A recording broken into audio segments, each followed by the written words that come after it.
नमस्ते मित्रों, मैं सुमेधा शर्मा। आप सभी का स्वागत है आपके चैनल अभ्युदयम में। दोस्तों, आज जिस 19 वर्ष के युवक के बारे में हम बात करने वाले हैं, उसकी उपलब्धि ने रातों रात पूरे देश को हिला दिया है। उसके विषय में राजनीति से लेकर तकनीक जगत में एक ही नाम गूंज रहा है और नरेंद्र मोदी जी से लेकर योगी आदित्यनाथ तक उसकी प्रशंसा कर रहे हैं। सवाल ये है कि ऐसा क्या कर दिया इस 19 साल के युवक ने जो 200 साल में कोई नहीं कर सका। यह कहानी है महाराष्ट्र प्रदेश के अहिल्यानगर में जन्मे देवव्रत महेश रेखे की, जो एक साधारण परिवार में पैदा हुए, लेकिन उनकी स्मृति और उनका अनुशासन असाधारण था।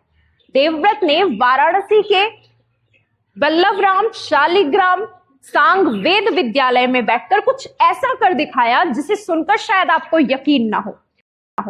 50 दिन तक लगातार घंटों घंटों तक बिना किसी लिखित नोट्स के सहारे, बिना किसी लिखित सामग्री के सहारे शुक्ल यजुर्वेद की माध्यन्दिन शाखा के 2000 मंत्रों का पारायण दंड क्रम में पूरा किया।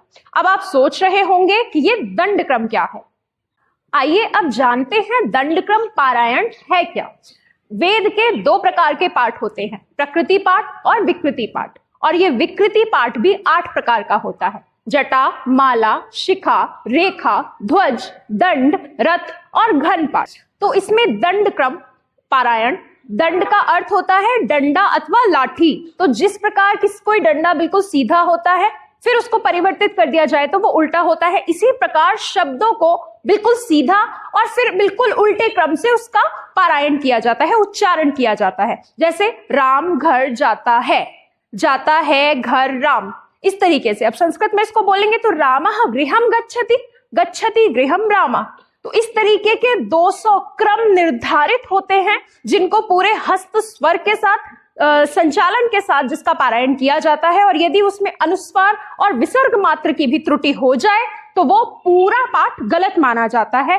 इस पूरी विशेषता को ध्यान में रखते हुए 50 दिन तक 2000 मंत्रों का पूरी स्पष्टता से पाठ किया है, इतनी निष्ठा से वहां सेवा की है, तब ये उपलब्धि उनके नाम हुई है। यह सिर्फ एक पाठ नहीं है, यह स्मृति, ज्ञान और ध्यान की एक ऐसी चुनौती है जिसे हर कोई स्वीकार नहीं कर सकता।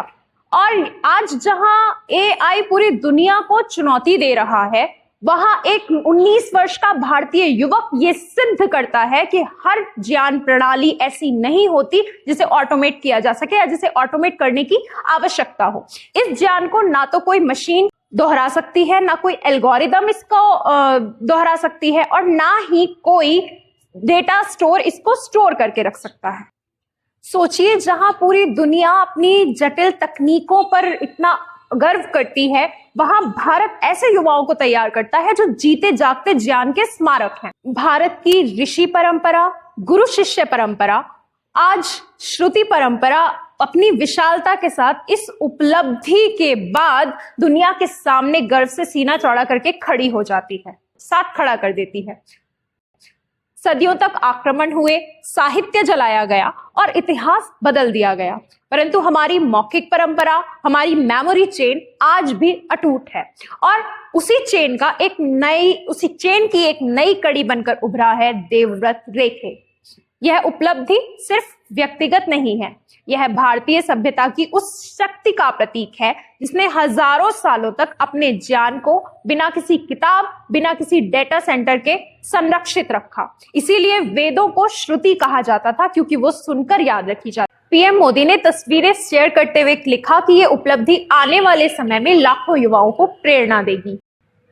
काशी में उनके सम्मान में शोभा यात्रा निकाली गई, श्रृंगेरी शंकराचार्य ने उन्हें सम्मानित किया। इन सब ने उन्हें सोशल मीडिया पर सुपरस्टार बना दिया।